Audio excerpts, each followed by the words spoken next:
শনিবার মঙ্গলবার নিরামিষ। তা নিরামিষের দিনে মোটামুটি তোমাদেরকে আমি ভিডিও দিই যে আমি কি রান্না করলাম, আজকে চলো দেখি।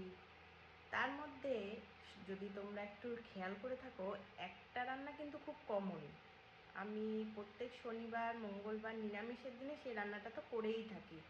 আর সেই রান্নাটা বোসবাবুর খুব প্রিয় রান্না। আমরা কিন্তু সেটা কেউ এখন পর্যন্ত, মানে প্রথম দু একদিন খেয়েছি, তারপর থেকে আমরা খাওয়া বন্ধ করে দিয়েছি, কিন্তু বোসবাবু সেটাকে খেতেই হয়।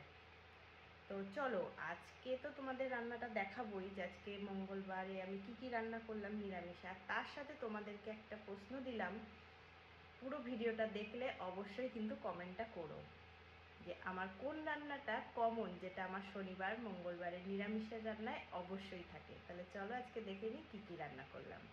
দেখে নিই কী রান্না করলাম আজকে। প্রথমে ভাত দিয়ে শুরু করি।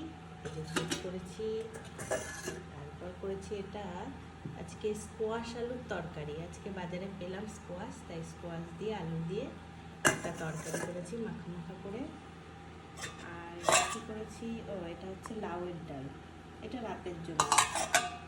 আর এটা হচ্ছে উচ্ছে দিয়ে লাউ দিয়ে ডাল, এটা দুপুরের জন্য, কারণ তিতর ডাল তো দেবে না।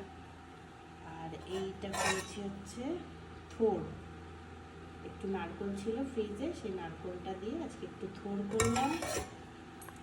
আর কি করেছি, আর এই যে আলু পটলের তরকারি নিরামিষে। আর এইটা হচ্ছে পনির দিয়ে আলু দিয়ে তরকারি, দেখো এখনো গরম ধোয়া উঠছে। আর এইটা হচ্ছে আমার ডনুর জন্য আজকে দই ভাত। তাহলে আজকে আসি, টাটা। আর সবাই কিন্তু অবশ্যই জানিও আমার সেই কমন রান্নাটা কোনটা। টাটা।